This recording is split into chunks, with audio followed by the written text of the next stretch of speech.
Good afternoon, friends. So today I'll be taking you through the preparation for civil services, what I did, what worked for me, what parallels you can draw from my journey, and a detailed strategy for all the GS papers, for the Indian Forest Service exam, what the exam is like, how you should prepare, how I did it, and the things which I think worked for me, and the things which I think could work for you.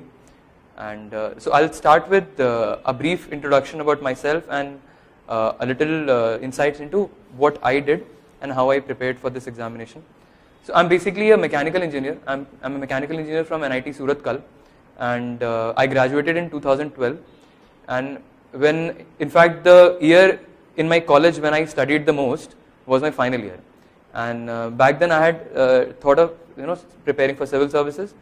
I very distinctly remember this one incident. There was this news report that an IPS officer, a report of his tragic death, and that sort of, the first emotion I remember was not of fear but of inspiration. And I figured that to lay down your life working for the people of the country and for the society, it's a huge opportunity and it's a huge responsibility. And so I pretty much knew that this is what I wanted to do with my life. But I got placed and I joined a professional career in a corporate company. In fact, the decision to actually prepare for the examination full on after quitting my job, that took a while for me. It took me 3 years to actually quit my job and start preparing all over again. So 2015 was when I actually started preparation. 2015 April was when I quit my job and I started preparing for civil services. And before that, in 2014 itself, without even knowing about the syllabus in detail, I had written the prelims, and of course I failed. And 2015, right after I quit my job, I had filled for the examination. I had applied for the examination for that year, and within 2 or 3 months there was prelims all over again, and I wrote that again and I failed again. So even before I started the preparation, I had the burden of 2 massive failures, 2 failures in prelims. And for those of you who have unfortunately not been able to make it through prelims at any stage of your preparation, you would understand what kind of a setback it actually is, right? And so I prepared for that 1 year. I prepared for a while, starting August, September in 2015, and I wrote the exam in 2016. And I failed that prelims again, and this was after a year long of preparations, a year long of detailed, everything that everyone does, doing every single book list that everyone follows.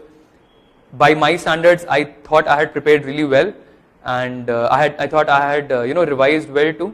I thought I had practiced a lot of test papers too.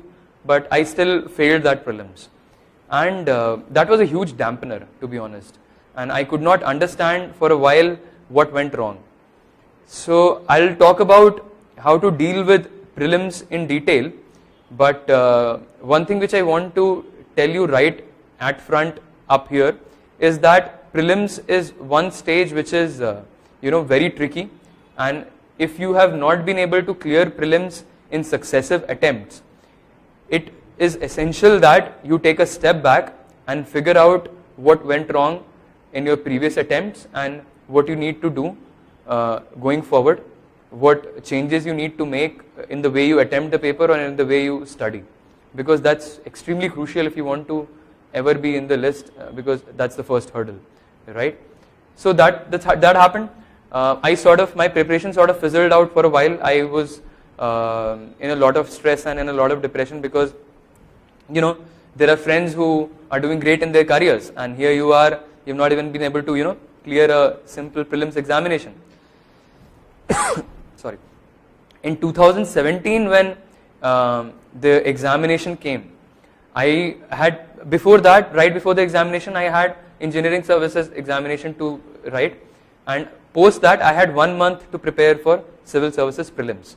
And this was a time when I had pretty much not studied general studies for a while. It had been 3-4 months.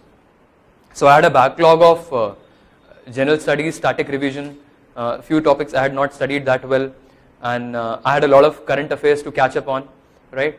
But that 1 month I prepared intensively, and despite all the preparations, due to personal trauma and certain other issues in my personal life, I was in severe depression, I thought, and I thought that I'll not be able to write this exam. So 1 week before the exam, I had decided that I'm going to go back to my previous job. I'll go to the examination center, spend the day there, and come back. I'll just go there, sit there throughout the day, and tell everyone at home that I have written, not waste an attempt, come back, join my job, and try and prepare along with the work, which actually used to be extremely hectic.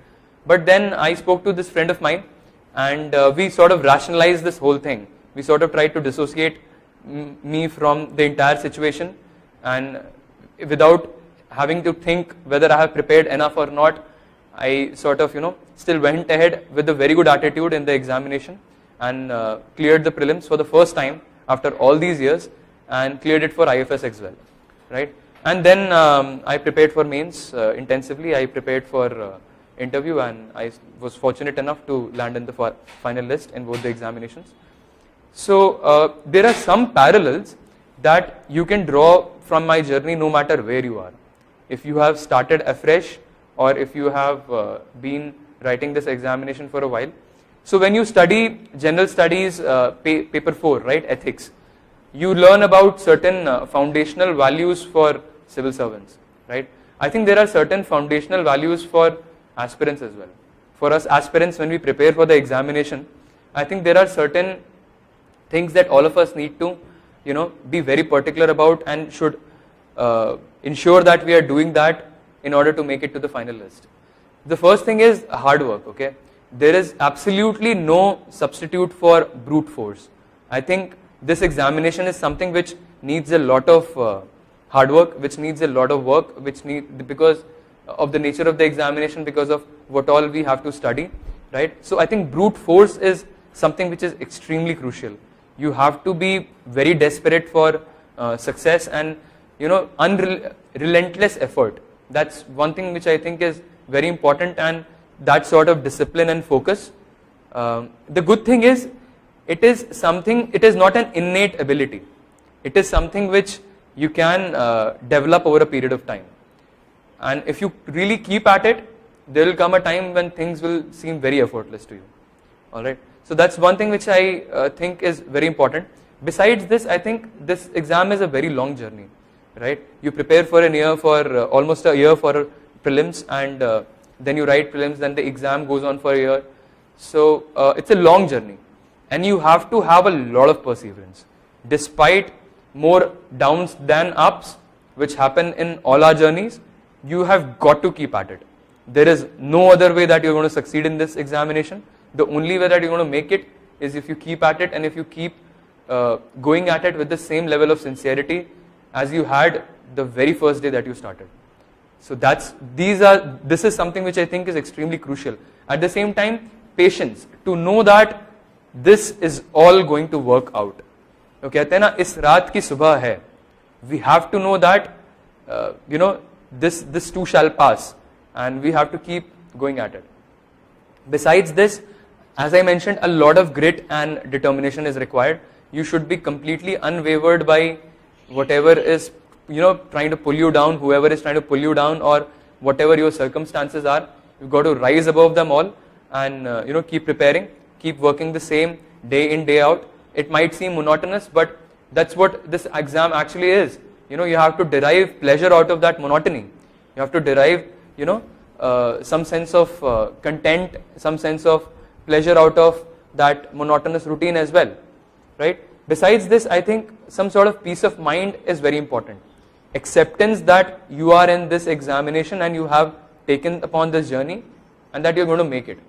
एक हिंदी में कहावत है कि एक कविता है कि जब नाव जल में छोड़ दी, तूफान ही में मोड़ दे दी चुनौती सिंध को, फिर पार क्या मझधार क्या.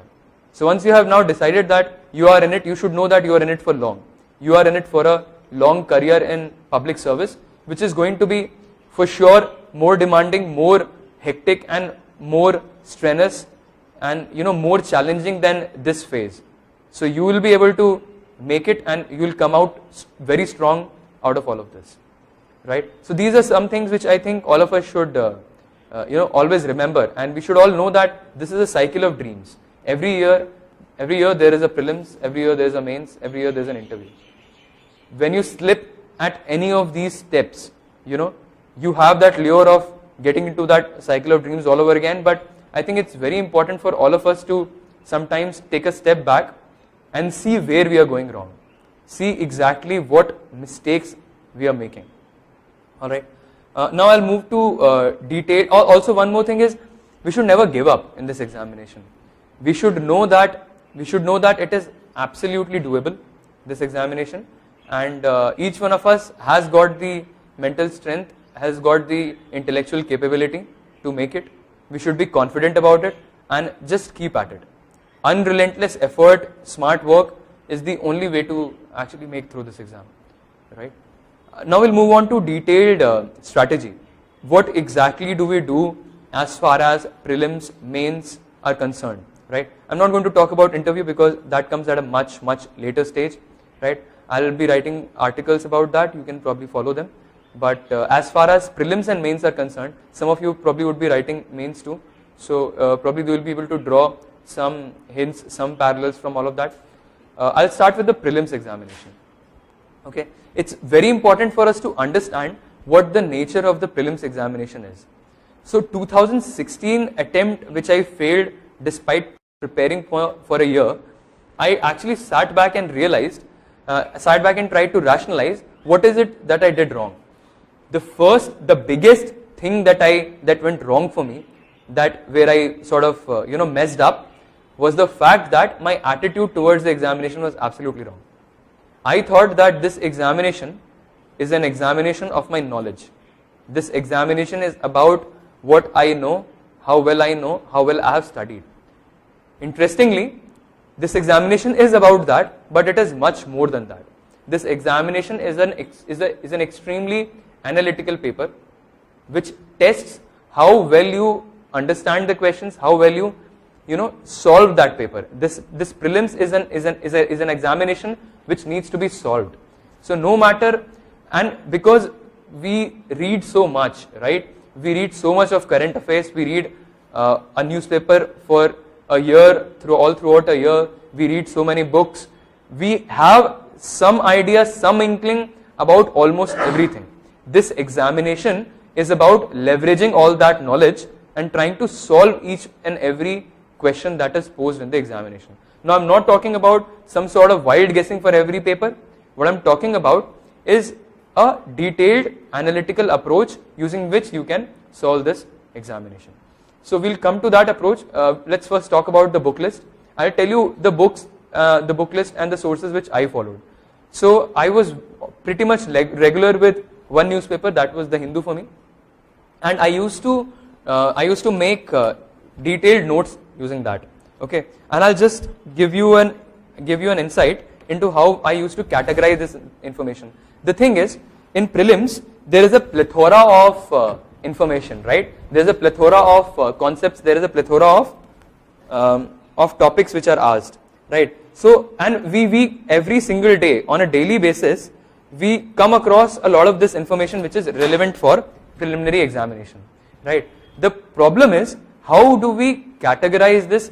How do we sort of make notes which can be revised so that we can take them with us, we can revise them just before the examination, it stays with us, because revision, I think, is a very important step. Alright, so I'll just quickly give you an insight into what sort of notes I made and if that could be of use to you. So besides current affairs I referred the newspaper every single day and making notes on my own for mains and for prelims. I referred one monthly compilation. I referred Vision IAS ka monthly compilation jo hota hai. I referred that, and I sort of used that to fill the holes that were there in my current affairs coverage, right? And besides that, I had extensively referred PT 365, and I had tried to go through it. I had done one reading I had done another reading to sort of, one reading to be aware and sort of remember things, another reading to remember things and recall them, and another reading before the examination, right before the examination, sort of a quick revision. Besides that, I had my own notes which I had revised. This is how I had done current affairs. I had done a lot of wiki, a lot of a heavy usage of internet. So whatever was referred in a lot of these sources. I had read economic survey in detail. I had read the entire thing, not the summary of it, because I loved reading it. I found it an amazing document, right? So that's one thing. And wherever I found things which were of use, I had sort of tried to wiki basic details about them. So I think the introduction page, the introduction of everything on Wikipedia, the first paragraph, I think that serves the purpose pretty much for prelims. Now I'm not saying that for everything you can pretty much rely on that. There could be things for which you probably need to get into better detail, but as far as a basic is required, I think Wikipedia does it.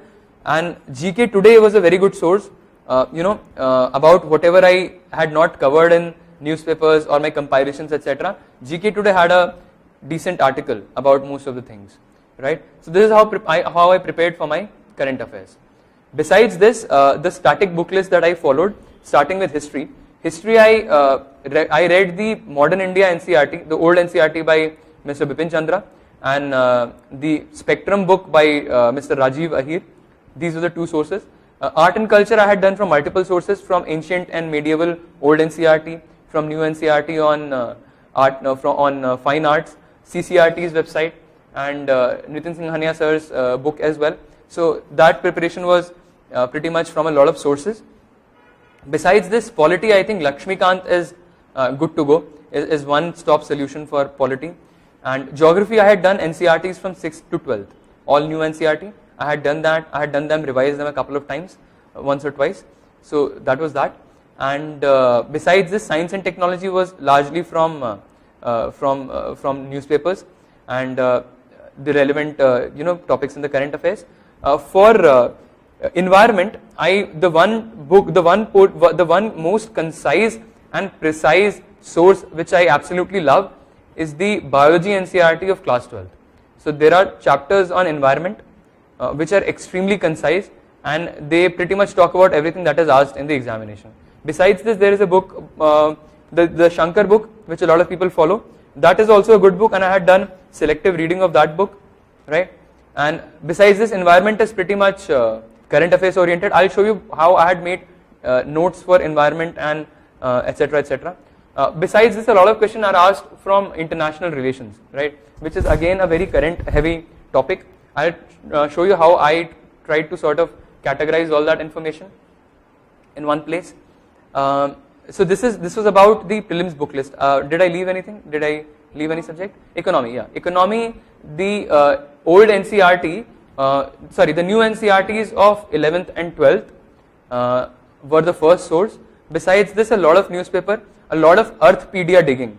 Earthpedia is a very wonderful source.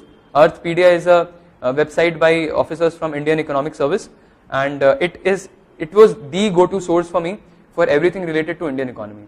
They had a lot of articles which were extremely helpful in giving me a lot of clarity about a lot of subjects, a lot of topics. So I think that is one very good source. And besides this, economic survey I think is a must read for all of us. I think economic survey is a document which you should read in full, prepare if you have time, prepare notes, and because that will be extremely useful for your mains answer writing. And in fact, economic survey is a document which you can use in various papers. You can use it in your preliminary examination. There will be questions from that. In your GS2 you can quote economic survey a lot. In GS3 you can quote economic survey a lot. In fact, so much so that you can quote. There are beautiful quotes which you can use in ethics paper which are there in economic survey. Okay, and you can give contemporary examples in ethics, which I will discuss in detail how to prepare. All right, when we discuss about the ethics paper. All right, so that was what I did for as far as the book list was concerned. I think static portions should not be neglected at the expense of dynamic topics or current affair topics. You should try to see, also very important is, whichever topics are in news or are part of current affairs, whatever you read, try to try to understand the static aspects of those topics as well. That is extremely crucial. Make notes, highlight in your notes, make annotations, whichever way you do it. That's one aspect. Besides this, as far as your practice is concerned, I think a lot of answer writing, a lot of question paper practice, a lot of MCQ practice should be done for your preliminary examination. Because I'll tell you in detail about some tricks or some strategies how you analytically solve this prelims examination paper. But to be able to have that confidence, that whatever you are, whichever way you are solving, actually works or not. So you go in with a strategy that this is how you will solve the paper. But unless you have, sort of done a proof of concept of that, it is not going to work.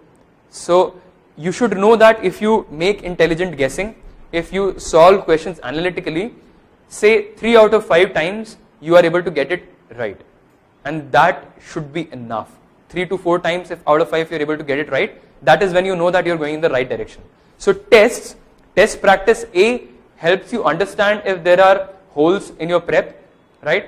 B, it sort of helps you to be able to be able to solve the examination better, right? And follow any test series, whichever way you want to do it. You want to solve at your home, if you want to solve from your friends, whichever way, you know how it's done, right? But I would strongly recommend one test series. Also, I'll tell you what I did. There was this website called IS Baba. They used to have the 60 days program. At least when I was preparing, I found it very useful. Okay, that 60 days program, I had done that, and I had practiced one test series. Okay, so that sort of gave me an idea. So if you see here, this is how I was talking about the notes. I'll start with the environment aspect because I think that was the most well done part of my notes. So you should be able to categorize. What I did was I used OneNote for this because you would have seen that notes need a lot of editing. We have repetitive information, we have similar information which keeps coming in. We need to find things, right? So if you do Control F on your OneNote, it's far easier than rummaging through your hard copy notes. And the trouble with the hard copy notes is at least I personally never revised them. So I remember I still have these A4 sheets from my college when I had started preparing, where I had tried to sort of make notes. But I think this works. OneNote works like a charm. You can use that. So you can see that environment and biodiversity topics. I started with some random, there are some random tidbits, random concepts, information. So I used to write them like this and highlight whatever I could not. Are you able to follow what is shown there? Yeah, is it visible for everyone? So that's one thing I did. Whichever information I could not categorize, I sort of put them here like this, and whichever information I could categorize from whichever source, I put them like this. So this was the list of all the biosphere reserves, all the news related to biosphere reserves, and I categorized them all in one place. See, you have a detailed list of all the biosphere reserves here. These are, you see here, summary of parks, sanctuaries, reserves. These are the ones which have been in news. All right. So whatever I found in the news in the Hindu, I would jot it down here, and I would write the name, the location, and some remarks. For example, say Rajaji National Park. It was the one in the Uttarakhand. It was the one in Uttarakhand, and it was the one which was given a tiger reserve status recently, right? So this way I tried to categorize the information, right? Similarly, endangered or threatened species, they ask questions about that, right?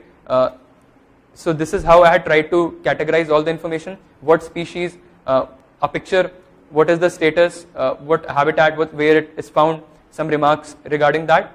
So this is how I tried to categorize all the random information in one place. Now there is a very, you could probably think that how do I know what to categorize, how do I know what to make notes of, right? So the first step for that is the previous year questions. The first step that you do when you prepare for any examination for that matter is you look at the previous year papers and you practice them, right? So all the papers of all the questions which have been asked in say last 15 years in prelims, try to solve them. Try to get a hang of what kind of questions they are asking from every single topic, and trust me, this will take time. So this will have to be an iterative process. So when you're reading polity, while you're reading polity, either you can get a book from the market which categorizes this for you, right? That helps. So you can go through the sort of questions that have been asked from polity, and when you read, you will automatically know, oh, this was asked in the paper, so something similar to that could be asked again. Also, whatever options are there, so there are 4 options, right? Probably one of them is the right one, but do a little bit of digging for the other 3 as well. You know, try and understand some background of all the other 3 optional, or all the other 3 options as well, because more often than not, a lot of questions are framed at a later stage based on those other 3 topics as well, right? I mean, other 3 concepts related to those other 3 options as well, right? So this is how you get a hang of what all to categorize, what all to write, right? So based on that understanding, try and categorize the information like this. If you're making online notes, right? You see this, right? So I had done something like this. Now, for example, something related to Wildlife Protection Act, right? All the legislation related to, I had tried to put them all in one place. Constitutional measures or institutions for conservation and environment. Also, this comes as a very good reference when you're writing answers in mains, because in mains, as I'll tell you later, you need to evidence things. You need, whatever you are trying to say, if you can, whatever you're writing, if you can possibly corroborate that with examples, if you can possibly corroborate that with some sort of evidence, something in the constitution, some act, so on and so forth, that really adds weight to your answers. That really adds a lot of heft to your answers and makes your answers look more convincing. So something like this also helps in your mains. When you're looking for quick, reference key Wildlife Protection Act, what are the legislative measures taken in our country for, let's say, conservation of wildlife. So this is your go-to place. Understand? So this is how you can categorize your information. So this I had done for everything. So I had a list of joint military exercises, so on and so forth. I had a detailed list of international institutions which have been in news, right? For polity, whatever articles, whatever whatever has been in news, whatever topics, for example, if presidential elections were in news, I would jot things down here. For example, this is about joint military or defense exercises. I had sort of whichever has been in news, whatever came, I had written it down here. So I had one place to revise everything from. I had one place to go back to when I am revising information quickly, because revision is the key. Trust me, when you are writing an exam where there is a plethora of information to be remembered, you cannot expect your head to remember so much of information in one go. You have got to keep revising it, and this is one way in which you can revise it well. So this is how you can make notes, right? Now coming to how do we attempt the paper and how important that is. I think our attitude when we attempt the preliminary examination, that is one of the most crucial things. One of the biggest reasons, besides having a misconception about what the kind of examination this is, that I had, was I was extremely scared. I was scared of my nerves when I was writing that 2016 wala prelims.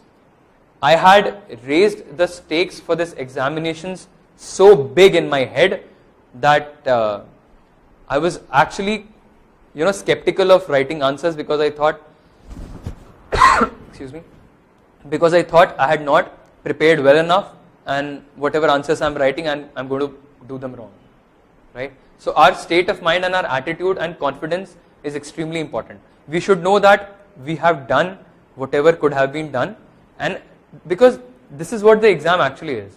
It's 60%, it's probably 50% execution and 50% preparation. So everybody, when the examination stands at that, out of that 50% there somewhere. So probably somewhere is someone else is 45, you are probably 30, or you are probably 20, but how will you attempt that paper will determine whether you end up in that final PDF or not, right? So I think please go with a very calm mind, without any stress, without any emotions, without any, just take this as a as an opportunity to as an opportunity to express yourself, to see how well you have prepared, right? In fact, try to derive pleasure out of it. That let's see what UPSC has got for us this year, right? If you go with that sort of an attitude that bring it on, I have done all I could and now I'm just going to go with all the confidence that I can muster and with all the faith in myself, try to do that, right? The other bit is how you solve the paper, right? So there are few things which I would like to talk about. Before that, I'll just show you international institutions and conventions wala jo notes tha, how I had made them. So this is about principal organs of United Nations. This is about the UN funds and programs which have been in news and some detail about them. Now this is about global groupings. They ask a lot of questions on this, right? They will ask you what Shanghai Cooperation is, which all countries are SEC is, SEO is, which all countries are a part of it, which all countries are not. So I sort of tried to categorize this information. What was the name of the grouping? What were its functions? What are its dimensions? Countries, headquarters, importance, relevance. Also, this understanding that what an institution is meant for was very crucial in helping me solve my prelims questions. Even though if the straightforward question was not asked, I'll tell you how you can draw parallels, right? Elimination to aap sabko aata hai, right? All of us understand how to eliminate. And trust me, if you have narrowed it down to two options, it is always wise to attempt. Okay, it's my personal opinion. You can try to rationalize it for you or take a proof of concept based on your test series practice, which I talked about abhi thodi der pehle, right? We understand that, right? You can have that proof of concept for yourself, that when you have narrowed it down to two options, in how many cases are you able to get it right? So if you're able to get it right more than 60-70% of the time, it means that in the examination it will be a net positive for you, right? Because the negative marking is only 1/3, right? So if out of 4 questions, if you are able to attempt 2 right and 2 wrong, you'll actually end up with a net positive score, and hence it is always a better idea to attempt them. If you have narrowed down to 3 options, I think it is pretty much a wild guess, because it could be, and it does not justify taking a chance, right? Elimination, all of you know how to do it, right? You see what options are there. If any of those options are getting eliminated because of A, B, C, D, 1 right, 2 right, 1, 2 and 3, you know the drill, right? I'm not getting into detail. One thing which I would like to talk about is drawing parallels and intelligent guessing. Okay, let's consider this question. Global infrastructure facility is associated with which of these international institutions / groupings? A, ASEAN, B, World Bank, C, your G20, group of 20, and D, IMF. Now, how many of you know the answer to this question? How many of you absolutely are sure that you know the answer to this question? Okay, one of you knows. The rest of you are not sure, right? The rest of you do not know. I'll show you how we can probably arrive at the answer. What is the basic mandate of ASEAN? What is ASEAN? What is ASEAN? Association of Southeast Asian Nations. What is it? What is ASEAN? What do you think is ASEAN? ASEAN is a political and economic grouping. Largely an economic grouping, not so much even political. It's an economic grouping of few countries in Southeast Asia, right? Could it be responsible for global infrastructure facility? Not that probable. Not probable. I'm saying it could be, maybe not, we don't know, but not probable, right? IMF, what is IMF responsible for? What is the basic mandate for IMF? What does IMF do? Funding countries when they are distraught, when they are the lenders of last resort. That is one of the functions, but essentially IMF is essentially about global financial governance, right? It's essentially about that, right? Could that be responsible for something related to infrastructure development in the world? Maybe, could be, we don't know. What is G20? G20 is the grouping of 20 most, well-off nations of the world, right? This also seems highly unlikely would be responsible for something which is responsible for, developing infrastructure across the world. World Bank, on the other hand, has the mandate of eliminating poverty across all the countries, development of least developed countries, bringing them at par, and hence it seems to be the most suitable choice. Now that is how I have deduced this answer. You can deduce it in another way, but you have to be able to, you have to practice deducing answers like this, because paper has become so analytical now that I think you cannot do without it. You cannot so when I actually attempted the paper in 2016, there were very few questions which I knew for sure, and I thought, and I took it as an indication that I have not prepared well. A, I was underconfident. B, I was scared. I thought, oh, I have screwed up, I screwed up. I can't attempt all these questions because I do not know exactly everything about them. For example, now I know that communications satellites weigh as heavy as 2.5 to 3 tons. That's something which I know, right? And in one of the options in one of those questions that year was about GSAT weighing something or PSLV weighing something, and the option was 200 odd kgs. I thought, oh shit, I do not know whether it's 200 or whether it's 250, so I did not attempt it. You know what I'm saying? So I did not attempt a lot of such questions because I thought I do not exactly know the answer. The trouble is, you will never exactly know the answer. You have got to solve that paper analytically. That's the key, right? So that's one thing I want to leave you with, that try and figure out ways how to use all the residual knowledge that you have in solving the paper. Now, the knowledge about ASEAN, the knowledge about IMF, the knowledge about mandate of World Bank is something which I had read somewhere, and the question was not exactly about the mandate of World Bank, but it helped me solve this paper, solve that one question, right? And in the prelims examination, most of the people who miss it, for them it's always about those 1 or 2 or 3 questions. Because one question is like 2.67 marks, right? If one question which you made incorrect, if you could get it correct, your score will improve by 2.67.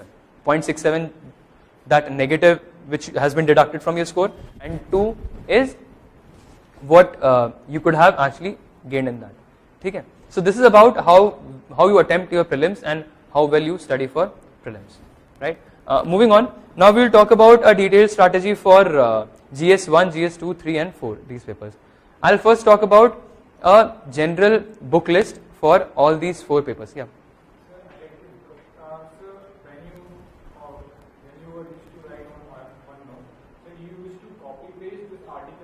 No, I used to summarize them, because copy pasting takes a lot of, it actually takes a lot of time, and B, there is no way possible that you can revise so much information at the end, and C, when you summarize something, you gain so much clarity. When you try to express one whole editorial, I'll come to that when I discuss note making for mains.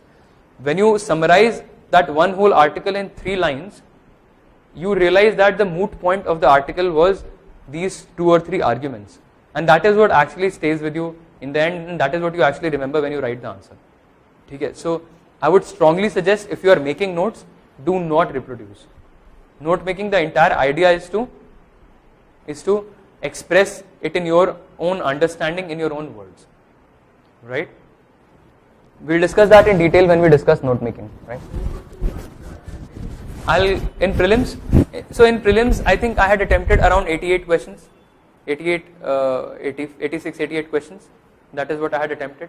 And one more thing about how to assess where you're going wrong. If in your prelims paper, in your previous attempts or in your mocks that you're writing, if you are not able to attempt a lot of questions, I'm considering that you are not doing wild guessing at all. That is absolutely ill-advised. Do not do random guessing. ठीक है? 3 तक भी अगर आपने eliminate कर दिया है, I would still call it random guessing. So if you have not been able to attempt a lot, it means that you need to broaden your coverage. It means that you have not read enough. It means that you need to broaden your coverage. You need to read more and more things. You need to cover more sources, right? And as far as negative marking is concerned, if you're getting a lot of negative marking, see, when do we get negative marking? We make an error when we are confused between 2 or 3 options, right? When you're confused between 2 options, you think nahi ye tha ya ye shayad ye tha, mere ko yaad nahi aa raha hai. Most of the times it is like that, right? Most of the times it is like that. and that shows that you have not revised well enough. If you have not revised well enough, that is why you don't remember exactly kya tha. If you have revised well, you know exactly kya tha and you don't make that mistake. So this is an indication that you need to revise more, you need to revise better. B, if you are making silly mistakes, right? That's the only other way that you will make questions negative. So you need to keep a tab, you need to be very careful when you attempt questions. Whether it is पूछा है कि which of these are responsible या which of these are not responsible, those sort of things. And you know, that's the sort of thing you need to, these things you need to know to be able to judge where you are going wrong and to be able to make amends, because making amends is very important. This exam is a lot about, you know, getting up after you have fallen, because you will fall multiple times throughout your journey even if you are clearing it in a first attempt, right? Fair enough. Now we'll move to the mains examination. GS1, yeah.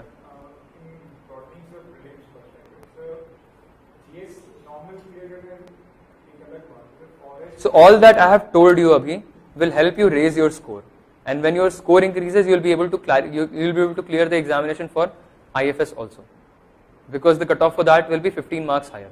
So abhi tak maine aapko jitna bhi bataya hai, all of this will probably help you. It might help you prepare for the prelims examination better, and you can use that to raise your score in GS, right? Sorry, I mean prelims.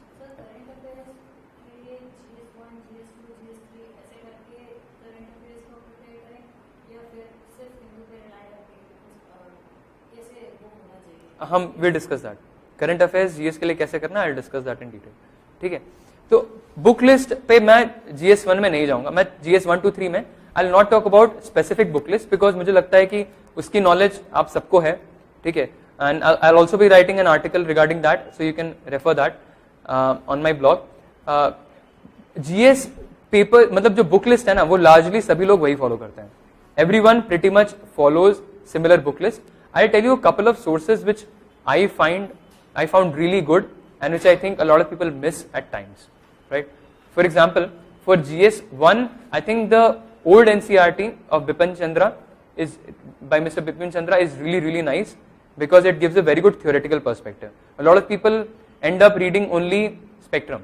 I would sincerely advise aap ek baar do a reading of Bipin Chandra, because it gives you broad themes. And in fact, the questions are actually asked around those broad themes. ठीक है? That is that. Besides society के लिए, I would suggest कि you follow one whatever current affairs compilation is there. Theory इतना पढ़ने की जरूरत नहीं होती है, because we already have so much residual knowledge from our newspaper reading, etc. Right? GC Leong is a very good source for geography. Also, for geography for mains, Raj Tanil Solanki ma'am's videos on Mrunal sir's website, they are a really good source. If you have done NCERTs and if you have done ma'am's videos, I think that sort of suffices. इससे ज़्यादा अगर आप कुछ करेंगे तो it'll be overkill, to be honest. और इतना वो फिर time benefit analysis थोड़ा गड़बड़ हो जाता है, ठीक है? That is that. Paper 2 में you should try to understand the static perspective of you know, all the topics. For example, why do we have you know, regulatory bodies? Why do we have quasi-judicial bodies? इसका theoretical perspective क्या है? तो one very good source which I found was Vision का एक value add material था, that I found to be a very good source for that. Besides this, for governance topics, Yojana for the specific issues of Yojana related to governance were beautiful. They helped me a lot in writing well, in understanding how to write better essays, how to write better answers. So that is one thing which I will strongly recommend to you guys. Besides this, it's largely current affairs and your some standard books that all of you guys follow. Also, D.D. Basu's chapters on the D.D. Basu's first few chapters till fundamental rights and fundamental duties, I found them really good. In fact, when I had started preparation, I had read D.D. Basu, and later I realized that it's not so helpful for prelims. But for mains perspective, those few chapters of D.D. Basu are really nice, right? Okay, so that's about GS paper 2. GS paper 3, largely similar book list, but a huge emphasis on current affairs, a huge emphasis on Mrunal sir's videos. I found them really good, so I would watch them in 2x mode, and whenever I would be leisure while before sleeping, I would try to watch them, because I had largely read those things earlier. It would just bolster my preparation. Economic survey, I found that to be a beautiful document and to be of immense help as far as writing better answers for general studies paper 3 is concerned, right? So these were largely my sources. Disaster management ka the ARC report is really nice and it's quite short. Try to give it a read, at least recommendations and basics about disaster management, because that is one topic which is often very much neglected, right? Besides this, book list is pretty much same. GS paper 4, this paper I'll discuss in some detail, okay? So GS paper 4 does not actually test your ethical knowledge, it tests your ethical competence, okay? And it tests your approach towards ethics, your ethical approach towards the problems. I'll actually try to show you one presentation which I had made about this examination, this paper. We'll cover that towards the end, right? We'll cover detailed strategy because it will take time to download. All right. So we'll discuss that. We'll come to that so I'll skip GS paper 4 here, and we'll come to that in the end when I discuss it using that presentation, right? Besides that, as far as answer writing is, so this is how you prepare. Ideally, your preparation for all this entire preparation should be done before your prelims takes place. Okay. Ideally, you should have had done one thorough reading of all these things before your prelims, and you should be in a mode to be able to write answers starting the end of your prelims. And absolutely no time should be wasted to start preparation right after prelims. आपका prelims खत्म हुआ, आप 2 दिन break लीजिए, and तीसरे दिन you should be on your table and chair preparing for mains, because that is how competitive mains is, that is how tough mains is to crack, right? Do not waste any time in speculating about cutoffs. About that, I'll give you an interesting insight. Ira Singhal ma'am, who got All India rank 1 a few years ago, her score was a fraction above, not even 1 mark above the cutoff, right? Another person who got 2nd or 3rd rank last year scored exactly the same marks as the cutoff. Try and imagine what attitude they would have prepared their mains with. So they would have known, had they totaled their marks, they would have known that they are sitting on the borderline, pretty much on the borderline of the cutoff. But they did not let all of that to bother their preparation. They kept preparing without wasting a single moment. I think that's something which all of us need to learn from, right? That sort of grit, that sort of confidence that we're going to make it, and irrespective of whether we make it or not, we're going to work really hard. Okay? So that is one thing. Now coming to how we write answers, right? There are a couple of pointers about answer writing. How do you get better at writing answers? The only way you get better at writing answers is by actually writing answers. Okay? You have got to practice writing answers. You have got to critically evaluate your answers. You have got to have a group. If you have a group of friends who can evaluate your answers, who can look answers for yourself and see whether you're going in the right direction or not, that is very important. B, the thing is, none of us really know what marks. We really know what marks we have scored in what paper, right? So you should try and draw parallels with respect to the answer sheets of the people who have gotten selected. If you can try and see something good that they have written, some way in which they write, all that is really important. One thing which I always ensured, or at least tried to ensure in writing my answers, was I would try and evidence my answers. So whatever I write in GS, I used to try and bolster that. I used to try and back that argument with something, corroborate that with some evidence. It could be some data, it could be some report, it could be something which someone had said. For example, economic survey had said that exit challenge is a huge problem in the Indian economy.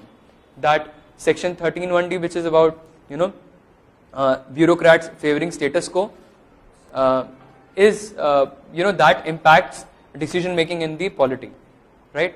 So things like these, if you are able to quote these examples, it will add a lot of value to your answers. Also, answers, should be very simple, should have an intro, body, conclusion kind of a format. Try to keep your intro very small and very crisp. Try to avoid judgments in the interview step itself. Try to just define the keywords in the interview and build a case in as few lines as possible, probably 1 or 2 lines, and then come right to the point. Try to answer only what has been asked. Try to answer only whatever has been asked in the examination and not what you know about that topic. So when you are writing the answer, you should be very conscious कि पूछा क्या गया है. So they are asking me, for example, that how can you prove that, how can you support the view that Gupta age was the golden age of numismatics in India. When you are writing this answer, do not go haywire. Try to remember what you are writing. You are writing about how can you support this view. So you have to either evidence it with examples or you have to evidence it with reasons, right? And you have to write probably about why Gupta age was a golden age and why it probably declined. So you have to stay on track. You have to try and not digress at all. And trust me, the best of us digress. The best of us, when we are writing answers, we digress a lot. And that comes from practice. Then that comes from heavy critical evaluation of your own answer sheets. I think what really works, people ask me, should we join a test series or not? In my personal opinion, what really works the most, what really works the best, is if you have a group of 2-3, just a small group, 2-3 friends, and if you are, sharing your answers and critically evaluating it for each other, if you are looking at the model answers, if you are seeing what all you have missed, you will get it. You will see that whether your answers constitute a fair argument or not. What exactly are we trying to do with these answers? We are trying to, it's like a question answer, it's like a conversation, right? Try to imagine all your answers, all your essays as a conversation. When I'm trying to prove something to you in a conversation, what do?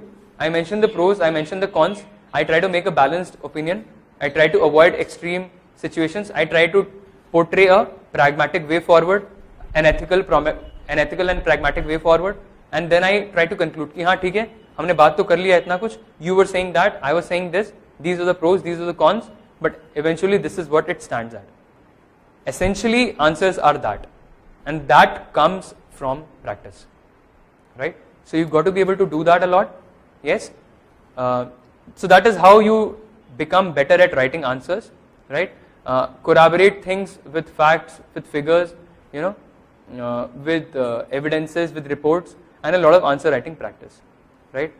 You can try with 5 questions a day in the beginning, and once you are prepared, once you are, let's say 3 months before, 4 months before the mains, try to write 1 paper a day every weekend.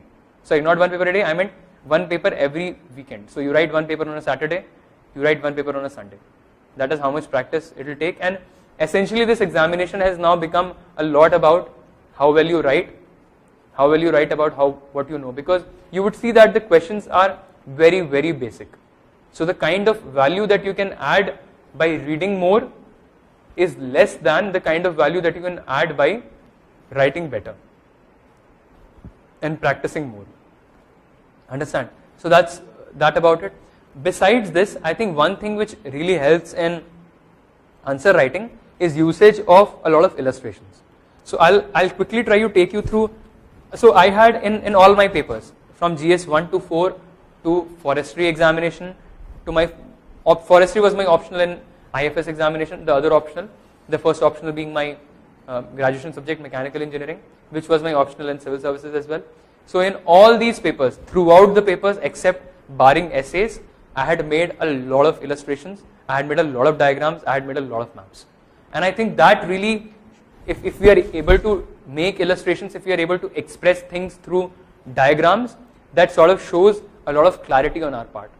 It shows that we actually understand something, because drawing an illustration takes a lot of clarity. Okay. I'll just quickly give you an example. I need a marker. Could someone get a marker here? Okay, acha, sorry. Get a marker. Before moving away from that, I'll try to show. Or I'll come to note making later. I'll try to show you some examples of answer writing. I mean, how to use how to make illustrations using answer writing. Okay. So you see, the first question is about how do you justify the view that the level of excellence of the Gupta numismatic art is not at all noticeable in later times. Okay. This question is about justifying the view that the Gupta period was amazing for numismatics, and after that it declined subsequently. Okay. So you can actually draw a lot of illustrations here, which can add a lot of value to your answers.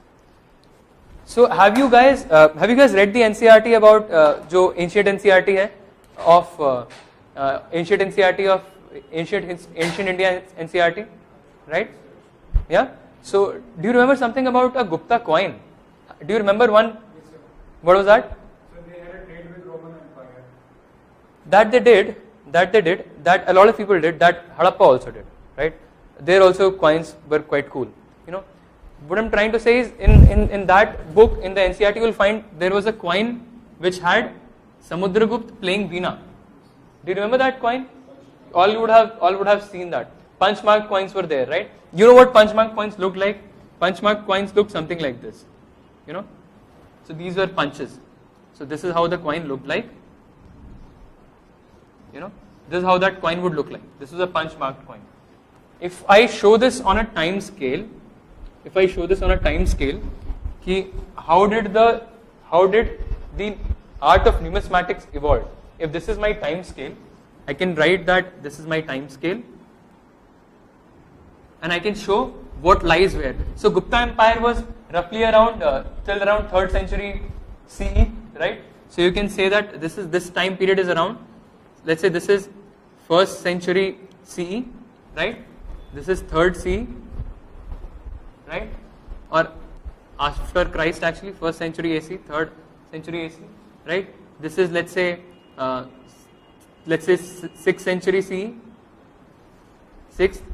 This is let's say 10th. This is let's say 12th. This is let's say 14th, right?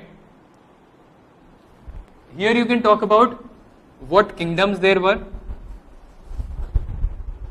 right?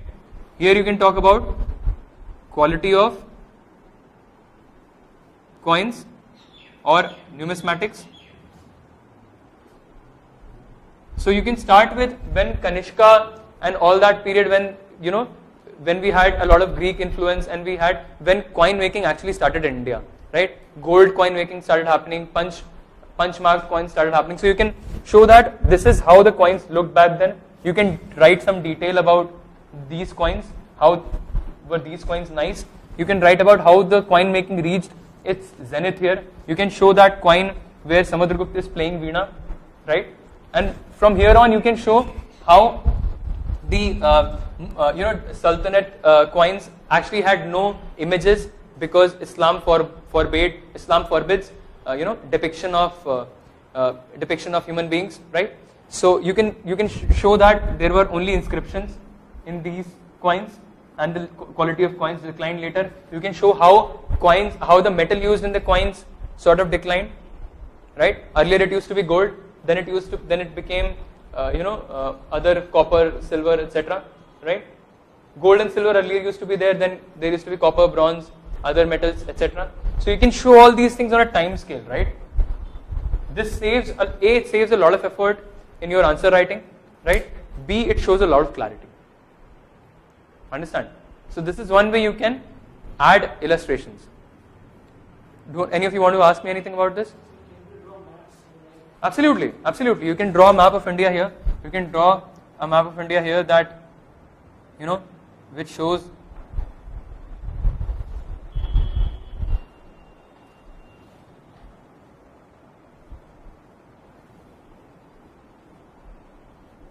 right? You can draw a map of India like this, and you can show this is where coin making actually started. But the point is, you can draw that, but is that relevant here? The only relevance that you can probably establish is that Gupta kingdom was somewhere here. This was the influence from the Kushan Empire, etc., right? Greco-Roman, Bactrian empires. But आप क्या साबित कर पाएंगे उससे, right? You'll not be able to add a lot of value. You will probably able to add something which is good. If you think you can establish some relevance, why not? But see, what is our question? Let's not digress, right? Our question is about हम इस विचार को कैसे सिद्ध करें कि जो numismatics था during Gupta period was very उत्कृष्ट, मतलब समझ रहे हैं आप लोग मैं क्या कह रहा हूँ, right? So this is one example. You can use whatever you want. Okay, I know friends who have made it, who have got good scores, who have used pencils for drawing, and people say that you should only use pencils. But I'll tell you personally, I have used only one single pen. मैंने पूरा paper एक pen से लिखा है, एक black pen से. हाँ, अच्छा, about that, forestry, I have friends who have used crayons, who have used pencils. Yeah. हाँ, नहीं ऐसा नहीं, आप क्रेयॉन्स वगैरह यूज कर सकते हैं.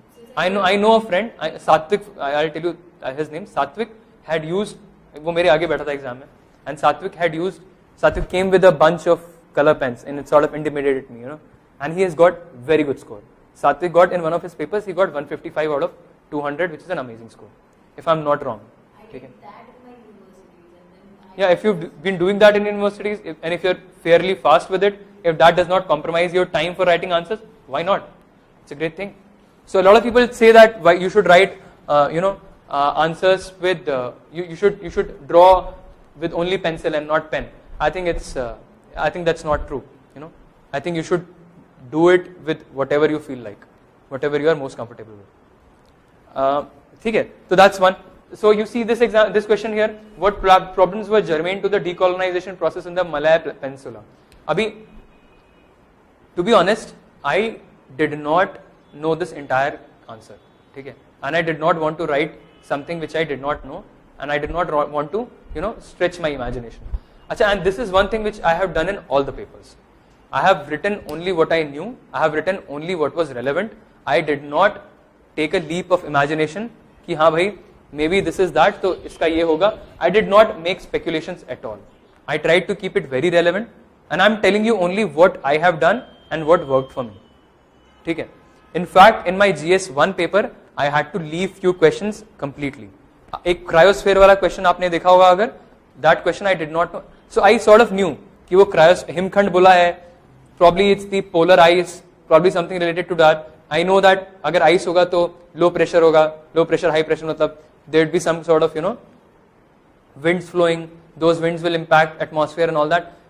I could go with that, right? I could build on that, right? But I chose not to. I left that answer pura. And this is your choice. I'm not saying that do that.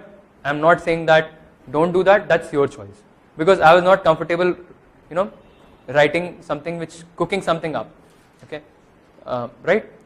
Okay, so that was that. So this question, what problems were germane to the decolonization process in the Malaya Peninsula? I did not know the exact answer. I just in the introduction I talked about what was decolonization and what was colonization. How did decolonization start in most of the countries in the world, right? Then I drew a map of Malaya Peninsula. Okay, so your map making has got to be very good. You should be. ये India का map है. You could see that it's fairly all right. It's a fairly all right depiction, right? मतलब अभी मैं अगर थोड़ा slow बनाऊंगा तो I'll probably be able to do a better job at it. This has come after a lot of practice. I had to do a lot of practice of making maps. Do that. That's worth investing time. Try to get a hang of how to make a map of the world. All your geography answers, wherever you can, make maps. Very, very important. So, जैसे ये वाला question भी था, decolonization process in Malaya Peninsula. I showed what Malaya Peninsula is like. I showed which all countries were occupied by which all colonial powers, and I left it at that. ठीक है. I'm sure this will add marks. I'm sure this is one thing which I think will definitely add to our score. Understand? Now, acha, you should also be able to be creative in the examination hall as far as drawing these maps are concerned. अब ये तो this is fairly intuitive, मतलब आप timeline बना रहे हैं, timeline के साथ आप दिखा रहे हैं कि what sort of coins are there, what sort of quality is there, and hence you are able to show that the quality of coins has actually declined and not just write it, right? But there are other things which are not that intuitive. Okay, for example, there was this question: how does the Juno mission of NASA help to understand the origin and evolution of the Earth? ठीक है? Is there a duster around here?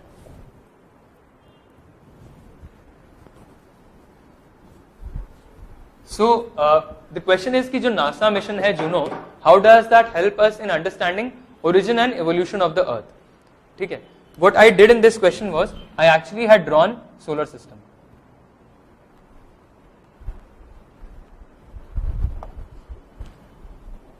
ठीक है, तो ये हो गया हमारा सन.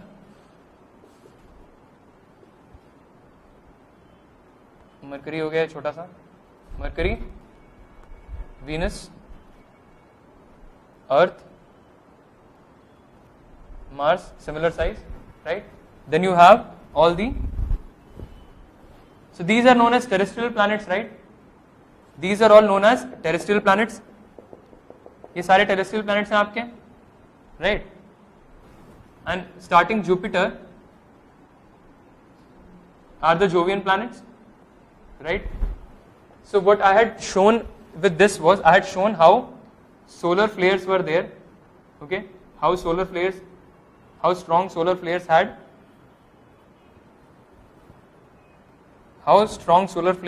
had, wiped the, जैसे ये हमारा atmosphere है, and then in another diagram I had shown Earth का primordial atmosphere, ठीक है?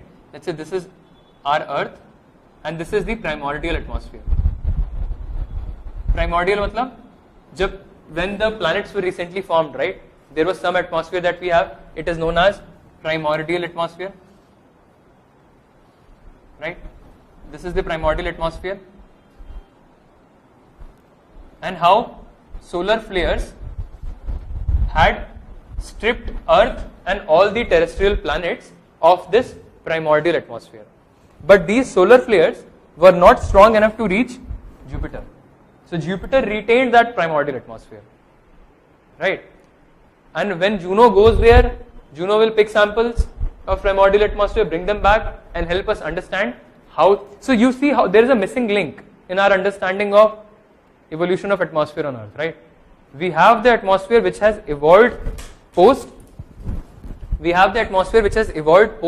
loss of the primordial atmosphere. और उसके आगे की story we know, right? The story after that we are aware of. But before that, this primordial atmosphere, how was it, how did it look like, we don't know, and that is why we have a missing link in the understanding of origin of atmosphere on Earth, right? So this illustration you can use to answer this question really well, right? So similarly, I'm just giving you some examples. Similarly, you can have other examples as well from a lot of other papers, right? I'll try to condense all of this and put this in an article so that you can see how else you can write, how else you can illustrate this. In my forestry paper also, I had heavily illustrated, and I think forestry is one paper which should be illustrated a lot. I'll cover that when I discuss the detailed strategy for forestry as well. Alright, so this is about how you use illustrations for enriching your answers with figures, with diagrams, so on and so forth. Try to make a lot of flowcharts as well. You can make a lot of flowcharts and you can make a lot of mind maps. So if it is about, let's say, steps taken to improve the egalitarian nature of the society of India, to improve gender equality, you can talk about, you can say steps taken here, and then you can talk about what sort of steps, what are the broad heads you're talking about, legislative measures, so on and so forth, attitude change mechanisms, all that, campaigns, etc. So is there say you can use strengthening the criminal justice system, so on and so forth. You can use maps, mind maps. There is a question on insurgency in Northeast in GS3. So usme I had drawn Northeast ka itna map, and I had shown the states, and I had shown what was the problem in each state, and why we have not been able to deal with insurgency, right? I think this adds a lot of value in our answers. All right. Now I'll quickly take you through note making. Okay.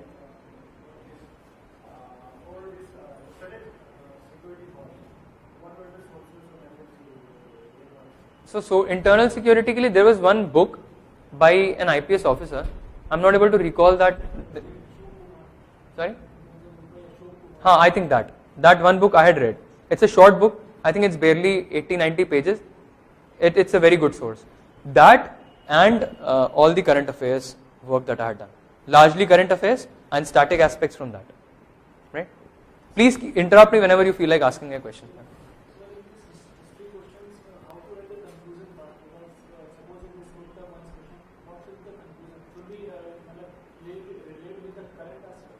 I don't think you'll be able to relate it to the current aspects. जैसे ये वाला question numismatics वाला, it's a very static question.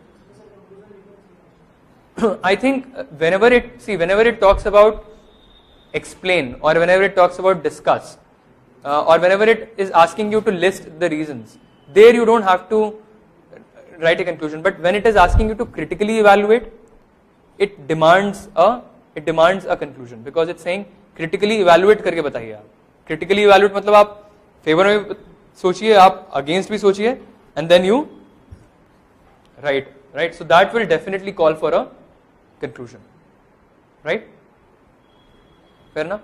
All right. So अच्छा, mains के लिए what I had done was I had the entire syllabus I had categorized it based on the papers. So you see P1 art and culture, modern India, post independence, world history, sociology, so on and so forth. I'll show you for example sociology, and I had further broken that there are either you need to learn about that more, right, or you need to practice, or you know the theory but you're not able to apply it fast enough. Time management का ये मतलब है कि you're not able to solve your answers fast enough, right? That's what essentially time management means, and that will become better only with repetitive solving the answers, right? Sir, like we are told कि आप current affairs के लिए 4 copy बना लीजिए, GS1, GS2. आप copy बना लीजिए चाहे तो, आप या फिर ये बना लीजिए जो मैंने आपको दिखाया है. तो सर अगर मान लीजिए अगर हम इस पे भी वर्क कर रहे हैं तो एवरीडे का द हिंदू का आप कैसे निकालेंगे? आप समराइज कीजिए. I will show you. क्या मैंने बंद कर दिया क्या वो? नहीं, okay, I have not closed it. I will show you how to summarize it. Everyday का द हिंदू का कैसे किया जाए. आपने वो देखा ना, यू सॉ दैट IR वाला फाइल. सो जो आपने वो IPR वाला देखा था, वो जो पॉइंट था, that point would have come in one editorial कि India has an IPR dispute with United States. Yeah, I would have read it in some editorial or some compilation, and I tried to summarize that in 3-4 lines. देखिए, I'll be honest with you, at least IR वाले जो papers होते हैं, IR वाला जो editorial होता है, and for that matter most of the editorial, you can, if you have understood the editorial really well, you can summarize the entire editorial in 5 lines. 5 line 4 line से ज्यादा नहीं लगता है, right? You can pretty much summarize the entire idea in those 4-5 lines. And try to write just those 4-5 lines based on your understanding in your notes, right? And do that consistently for a long time and keep revising it. That's the key. Once you revise it for a very long time, right? Did you make notes of NCERT? No, I did not make notes for NCERTs. Books का क्या था? I did not make notes. I used to write on the margins of the books. या chapter के शुरू में या sticky note लगा के मैं एक flow chart वगैरह बना लेता था कि इस पैराग्राफ में, so if there is this big a paragraph, इसके मार्जिन में आई वुड राइट कि एसेंशियली कहा क्या गया है, and I would underline a lot. For NCERTs I had not made notes except for science NCERTs. Science की जो 6th से 9th 10th वाली एनसीईआरटीज थी, उसके मैंने नोट्स बनाए थे, but those were very primitive notes. And besides that I had pretty much done NCERTs. I had not made notes for NCERTs as such. Alright, या just give me one moment. I'm looking for that presentation.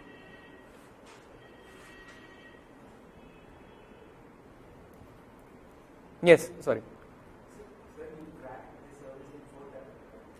Actually, this was my second honest attempt. Twice I had written without preparing anything. Matlab, first was when I did not even know what the syllabus is, and I had written that I shouldn't have actually made that attempt. In fact, for that matter, I shouldn't have made the second attempt also. Second attempt I made after preparing for like 2 months maybe, you know. Yeah, anyway. Yeah. What is my question?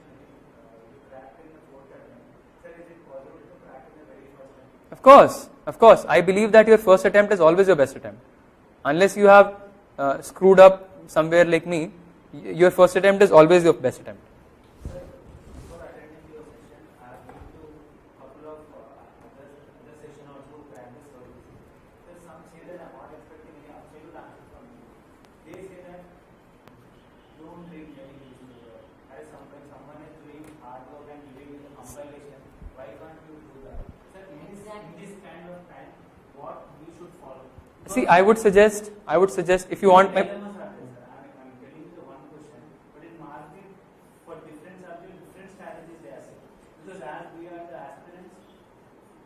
we should trust, whom not to trust? Make a judicious call. I'll tell you why. I'll tell you how you can make a judicious call. I'll give you a very concrete answer to that question. Try to write one mains ka paper. When you write GS mains paper, right, after that is when you actually know what all is to be studied in the newspaper, what all is to be omitted in the newspaper. Is compilation effective, is compilation not effective? When you know what kind of questions are asked in the examination, when you have had a hang of that, that is when you know what to study and what not to study, what to omit and what to go ahead with. Understand? You know what I'm saying? So this understanding, I'll tell you my personal answer, I'll tell you my answer to that question. See, obviously there will be as many opinions as there are people. This exam is such that you will not have, there is not one single straight way to do something. There will always be different ways of doing things, different ways of covering current affairs, different ways of reading newspaper, whether to read newspaper or not, whether to do compilation, so on and so forth. And you will have be prepared for different answers. Know that different people have done different things. People have done different things their way. So someone who has done compilations, you should know to what detail he has done compilations, he or she has done compilations, what sort of level of understanding he or she already has with respect to general studies. Just because it worked for someone else, it will work for you, not necessary. And also just because it did not work for someone else, it will not work for you. It goes both ways. So you should make a judicious call. There are so many strategy documents, there are so many interviews, so on and so forth. I would suggest make a call on your own. I'll tell you my understanding. I think you should read a newspaper. I think you should definitely read a newspaper. अगर notes नहीं भी बन रहा है ना, जैसे for example मेरे जो notes है ना ये, honestly it was not that every single day I was able to make notes. There were times when I had, underlined things to be noted down from my newspaper to my notes, and there have been times when I've had bulk of such notes ikattha, and I have not been able to translate that into the notes. But what I have realized over time is these notes that I had made were far superior than any of the compilations in the market. And I have not done anything special, to be honest. ऐसा नहीं है कि मैंने एक topic पे काफी dig किया है.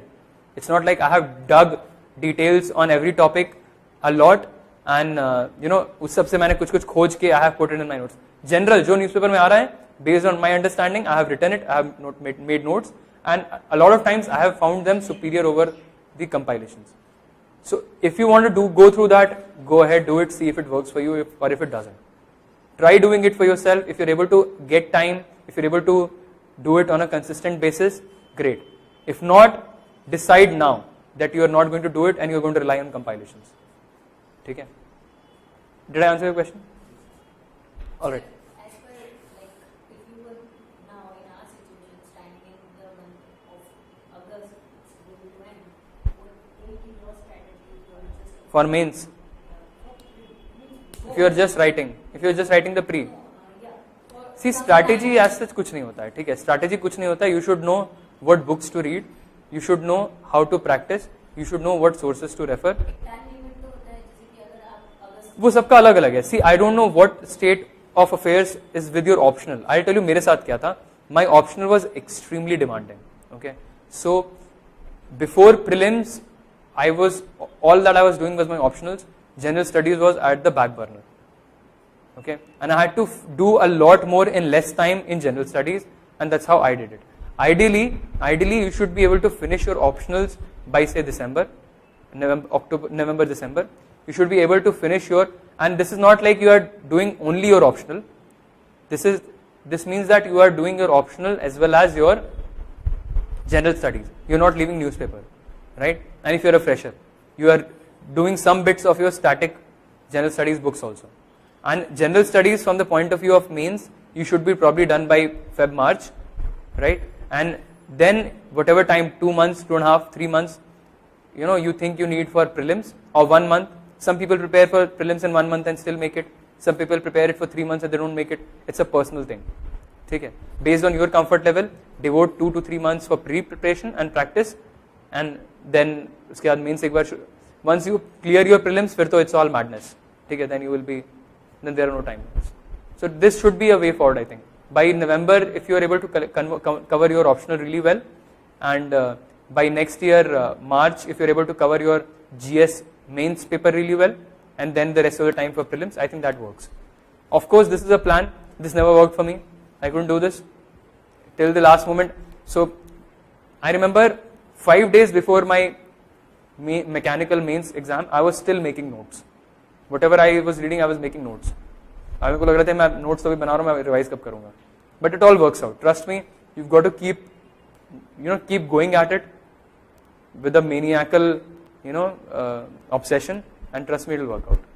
Okay. How many revisions did you give? For what? For books, basic books. I think I had read them. So you also know that मैंने 2016 में भी पेपर लिखा है. So it was an year worth of preparation for me already, right? So I had revised static books at least I think once or twice. Twice I had revised them, right? Twice to thrice I had revised them, and and I had done some answer writing practice. Mechanical I had extensively solved the previous year questions. What I did was on every A4 sheet, I took one A4 sheet, I photocopied the previous year questions, and I tore every single question, I pasted them on every single A4 sheet. Okay. So I had one question per sheet, and I had like 1200 such sheets, and I categorized them topic wise, and I solved this entire thing on my own. And I had friends, of course, Agrim knows, we had that one group which was really helpful. I prepared absolutely in isolation. The only help that I ever sought was that one group, and there also I was not very, regular, but I got a lot of help. So, and this thing I had solved, and I had solved all these 200 odd things, and I had revised them once more, and I had solved them once more, and I had revised them once before the examination. तो मतलब एक बार पढ़ा, दूसरी बार revise किया, excuse me, और तीसरी बार revise किया before the exam. मतलब दूसरी बार रिवाइज किया before the exam, just before the exam. Alright, so अच्छा, I wanted to take you through ethics in detail. Okay, so this is essentially what the paper talks about. This was essentially UPSC says about this paper. It says that this paper will include questions to test the candidate's attitude and approach. See, attitude and approach, okay, not knowledge. Attitude and approach to issues relating to integrity, probity and public life, and problem solving approach to various issues and conflicts faced by him in dealing with society. Now listen to this very carefully. The subject matter of your ethics paper will be this part. Various issues and conflicts that you face as an administrator while dealing with the society. This will be the subject matter, and what they are trying to gauge is your attitude and approach, your problem solving approach, and how you are displaying integrity and probity in public life. Integrity essentially क्या होता है? Integrity is absolute honesty. Integrity is unwavering honesty. Honesty in the times of, most extreme temptation or threat. ठीक है? And probity is also the similar thing, which is 100% corruption-free governance. Absolutely no corruption, absolutely no lies, no deceit. This is what it means. So आप समझ रहे हैं what this paper expects from you? This paper expects an attitude and approach which reflects essentially three things: integrity, probity and problem solving approach. Problem solving approach मतलब analytical या फिर logical rational thinking. Towards what all? Towards issues and conflicts which people face while dealing with the society. Understand?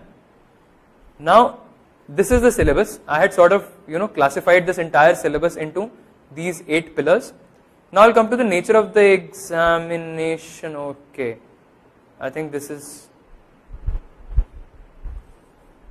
not visible here. I'm sorry. This file has more to what you see. There is more to this than you see.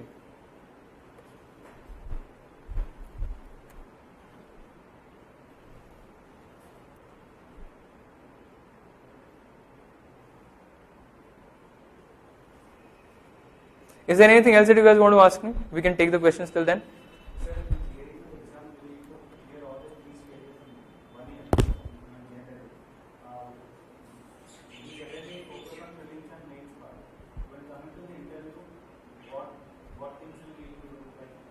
See, interview is far away. I would suggest do not bother about interview right now. Interview is very far. It will only waste your time. If you want to waste your time, think about interview. There is nothing that you will be able to do right now because there is a lot to do as far as pre and mains are concerned. And you will have enough time. Trust me, you will have a lot of time to prepare for the interview. आपके पास बहुत time होगा, मतलब आपके पास इतना time होगा कि आप जो कुछ चाहोगे ना वो कुछ आप कर पाओगे as far as interviews are concerned. This type of note making did you answer writing practice did you did for forestry also? अच्छा हाँ, so forestry what I did was इस तरह का नहीं किया था, लेकिन मैंने क्या किया था,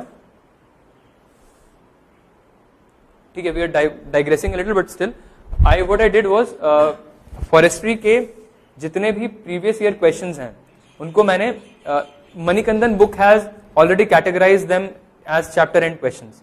So I had tried to solve them in a notebook. I had tried to write complete answers in some cases, and wherever I thought कि मुझे आता है, I just wrote broad structure. But I did that. So I had 2 notebooks full of previous year questions, and I had wherever I thought I can, scribble it in the book itself, I had scribbled in the books. Okay. Also, I'm leaving all my notes. I'm leaving all my forestry के previous year solutions. Mechanical के all the previous year solutions इस तरह के जो भी हैं, mechanical के all my notes here in Delhi. ठीक है. So you can either get in touch with me over mail, or you can, get in touch with someone who knows me, and you will be able to access those notes. I'll give you that. ठीक है. So that was that. My question, last question. You were saying that for interview there is more time, but generally many people say that personality won't develop overnight. You need to spend at least Obviously, all the time that you are devoting in preparation is honing your personality. All the time that you are preparing for ethics is making you more and more conscious about. See, when you study about the society, when you study about all these problems, you develop some sort of empathy, you develop some sort of desire to work hard. And when you develop some sort of desire to work for the people, and you understand that this is not just a job, this is truly a service. Alright, so all of this actually goes on throughout the year when you prepare, and all of this will reflect at the end of the day when you prepare for your interview and when you go for that interview. So this is how your personality is actually getting enriched throughout the course of your preparation. So do not underestimate that, and it's not like you can write things down and say कि हाँ भाई ये 5 चीजें मैं करूँगा तो I'll and ये 5 चीजें मैं on a daily basis करूँगा and I'll become very well prepared for the interview a year from now. Okay, you can't do that. There is just so much to, if you're sincerely preparing for civil services, you would have known by now that the amount of work that it takes to clear your prelims and mains is immense. Okay, and all of that work will hone your personality to be a better person, to be a better individual, to be a well-rounded person who can evolve into a good administrator, and that will reflect when you will sit on that chair in the interview. Understand? So don't get perturbed right now about what you need to do. आपको hobbies develop करनी है. हाँ, ये जरूर मैं कहूँगा कि if you have certain hobbies, develop them. Like if you find peace in them, find solace in them. For me, because I thought that I was generally very morose most of the times in my preparation. I took refuge in poetry. I took refuge in Hindi and Urdu poetry, and I used that as a support mechanism for myself. I used running as a support mechanism for myself. At the end of a long day, I would just go run. Okay, and at the end of a long day, I would read some of my favorite poets, and that used to inspire me a lot. It used to keep me on track, and it also helped me at the end of the day in the interview. So whatever you write, there is a hobby section in your interview, right? I'm sure all of you pursue some hobby or the other. Some of you probably like listening to music, watching movies, cooking, whichever way, collecting stamps, collecting coins. Keep doing that on some level or the other. And I'm sure you do that, right? You like talking to your friends, you like networking, whatever you want to do. If you can probably justify that in your DAF, in your interview, why not do it? So you are in a way preparing for the interview right now also, right? So when I was reading all those poems, when I was preparing, it actually helped me in answering a couple of questions during the interview. And I did not consciously prepare for the interview as such. You start conscious preparation for the interview once you get done with the mains, na? अभी आप consciously pre और mains के लिए तैयारी कीजिए, बहुत है पढ़ने के लिए, बहुत है करने के लिए. Is that all? Right? Okay. So about the nature of the examination, essentially two type of questions are asked in ethics paper. One are very theory heavy questions, one are case study questions, right? जो अलग अलग sections में होते हैं. Theory वाले जो questions होते हैं, they are essentially of two types. One theory kind of questions are very specific and they ask you things which are very pinpointed and information based. For example, they had asked in earlier examinations ki what is John Rawls' concept of social justice, right? Now, unless you know John Rawls ने social justice के बारे में क्या कहा था, you cannot possibly answer this, क्योंकि ये बहुत specific है, ठीक है? ज्यादा आप इस पेपर में ये लिख सकते हैं कि social justice क्या होता है, इस आंसर में आप ये लिख सकते हैं कि social justice क्या होता है, आप उसको define कर सकते हैं, इंडिया में social justice के लिए क्या किया गया है, but that is all, that is about it. You will still not be able to answer the question entirely. So for this you need to study. This is something which actually in a way tests your ethical knowledge. ठीक है? The other bit is say Gandhi's 7 sins. Unless you know what 7 sins Gandhi ji talked about, you cannot answer this question. Public Services Code as per 2nd ARC. So there is a code of conduct for public servants.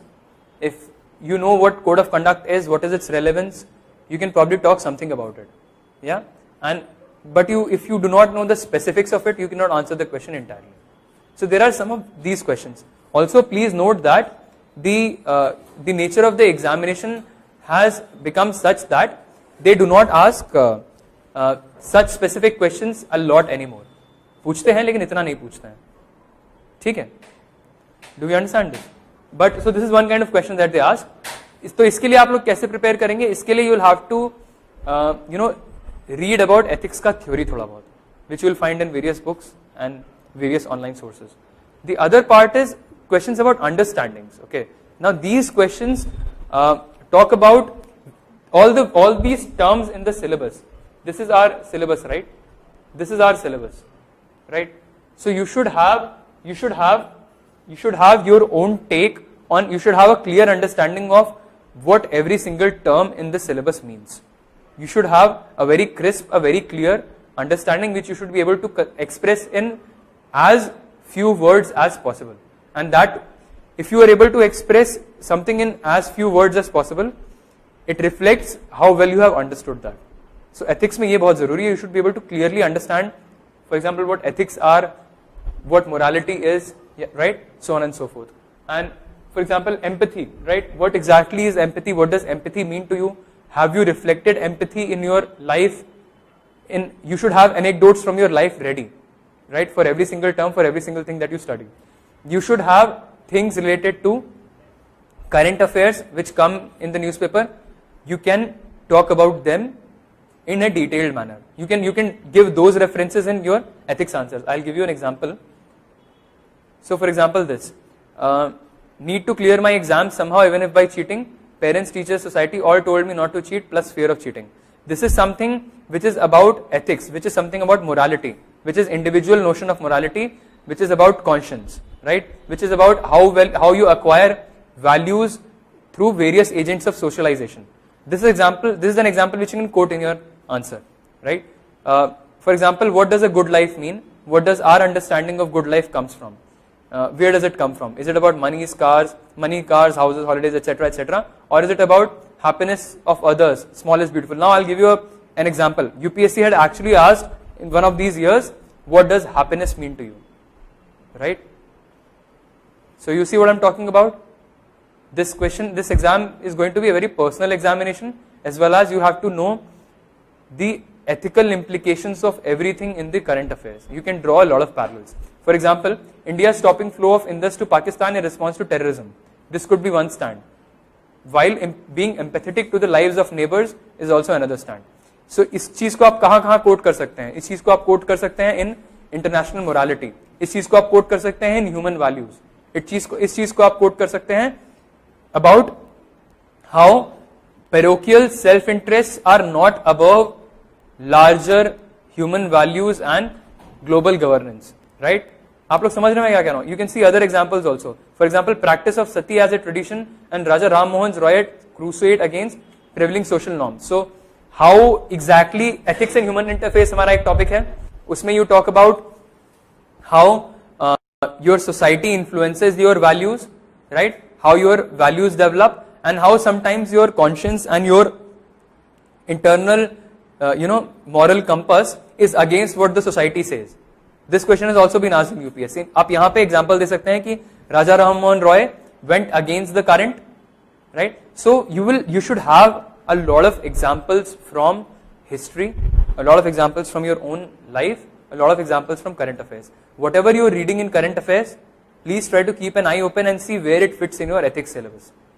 When you have understood what each and every term in your ethics syllabus means, right? What every term in your ethics syllabus means, try to categorize in these 7-8 pillars and try to collect examples related to each of these 7-8 pillars, right?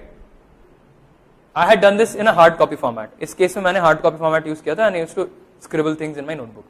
ठीक है?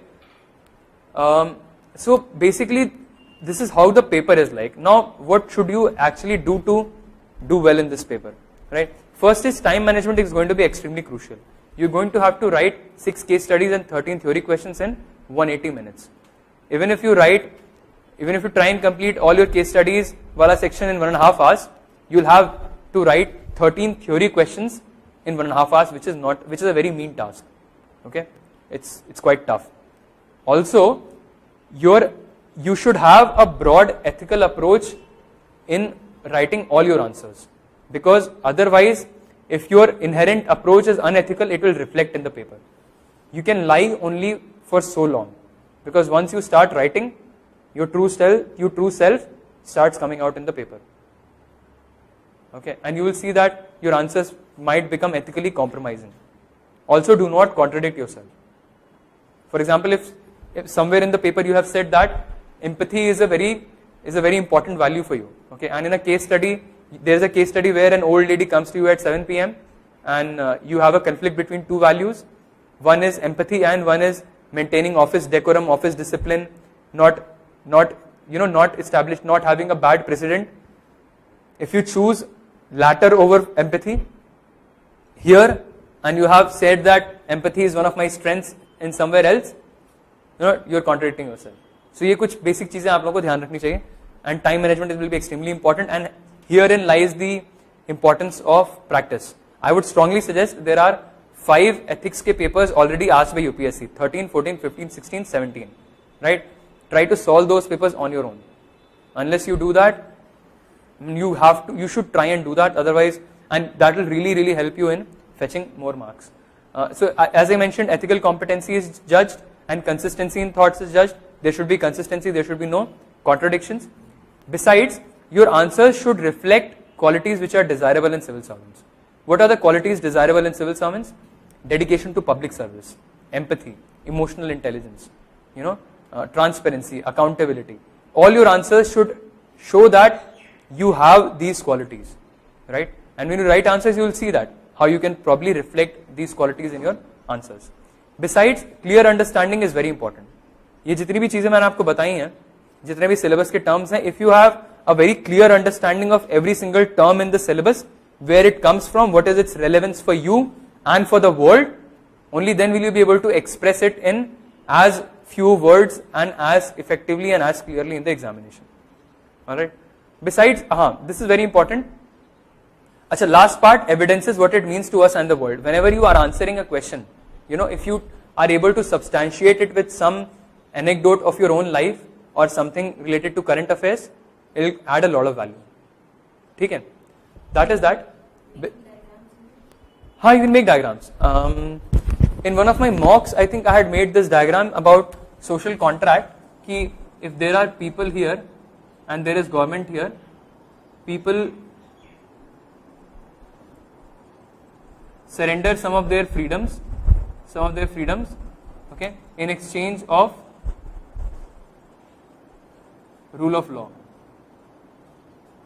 There was a question which talked about difference between ethics, morality and legality. Ethics, morals and laws, right? उस case में आप ऐसा कुछ बना सकते हैं कि ethics कुछ ऐसे होते हैं, morals कुछ ऐसे होते हैं, laws कुछ ऐसे होते हैं, right? There can be cases where ethics, morals and laws. There can be things which are ethical but not moral. There can be things which are moral but not ethical. There can be things which are legal but not ethical or moral. And then there are things which are ethical, legal and moral. Can you give me an example? Things which are ethical but not legal. Gay marriages, rights for LGBTQ communities. This is illegal here in India now, right? But it's ethical, absolutely. I mean, a human being's freedom of choice of how they want to live their own life should be guaranteed, right? It should not be criminalized. So things like that. You know what I'm saying? Make a diagram, evidence it with examples, right? So yeah, so this is how you can, I think, score really well in the ethics paper. All right.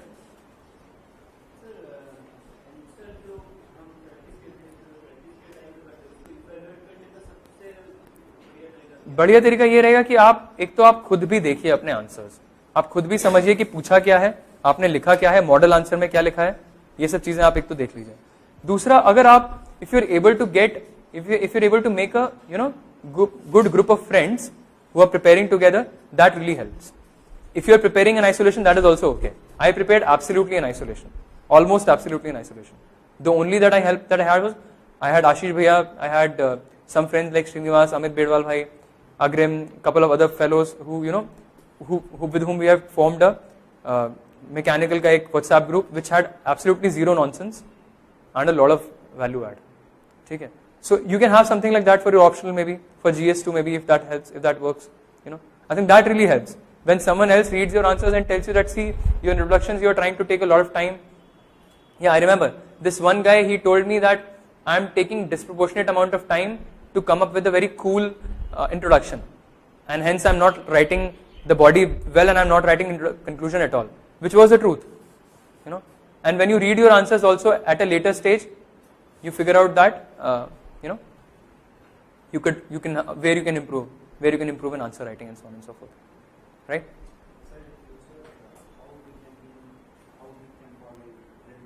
Achha, I have a blog. Okay, I have a blog which is not public yet. I keep most of my writings very private, but I'll make it public. That blog is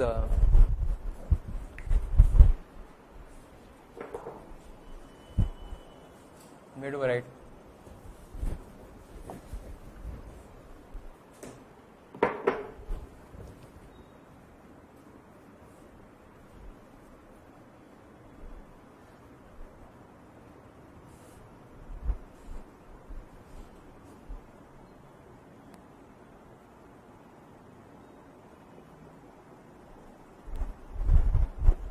Okay, this is my blog.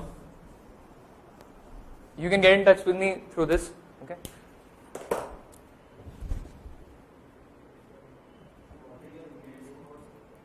Sorry. Okay, my mains course was 109 in paper 1. I think 111 paper 2, 113 paper 3, 101 in paper 4, and I had scored 292 in my optional, that was mechanical engineering. Yeah. Mechanical engineering.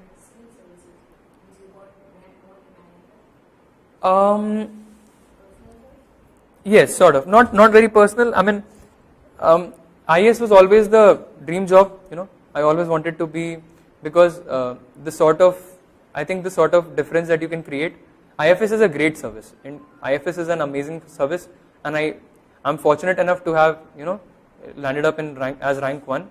And environment is something which is very close to my heart. Wildlife is something which is very close to my heart, and I feel that all of us should be and the service I think can do great as far as management of natural resources, forests, and emancipation of some of the most marginalized communities in our country.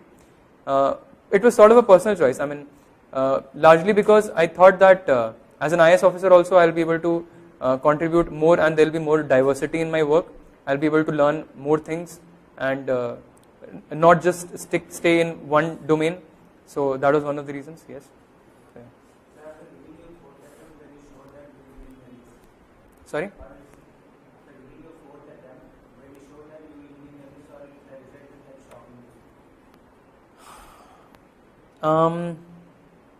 So IFS I had sort of expected.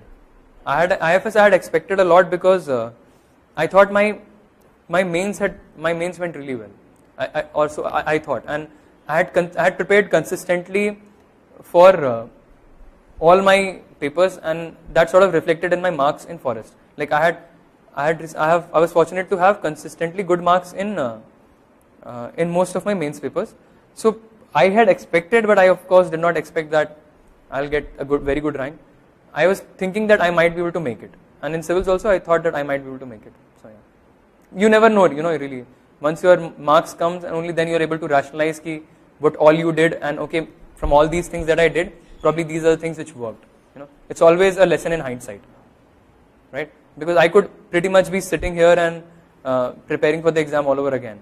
There are certain things which worked for me. There are certain ways in which I did which worked for me, and it could have gone either way. So yeah. All right. Thank you so much. Thank you so much for your time, and I hope all of this helped you in some way or the other. Yeah. I wish you all the very best for a great future. I wish you all the very best for your preparation. Thank you so much. Sorry? You can reach me on the blog. Yeah? You can post things on my blog. You can follow the blog. Yeah? I'm fairly responsive. I'm fairly responsive on my blog. Right?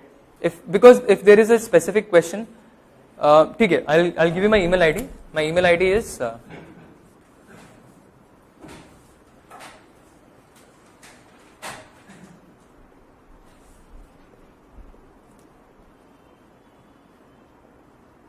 this is my email ID. Okay. That's my college, National Institute of Technology. NITK. Vaibhav.mex.nitk@gmail.com. You can wait for a while and I'll upload a detailed strategy on this. You can have my notes collected from here in Delhi. I'll tell you where it is in a while.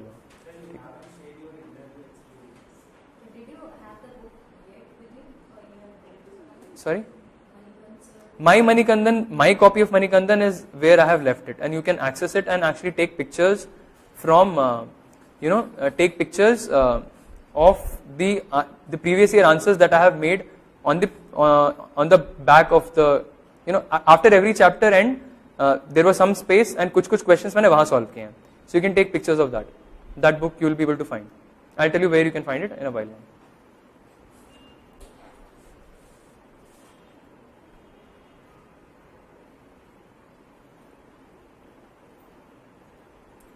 Alright, thank you so much everyone, thanks.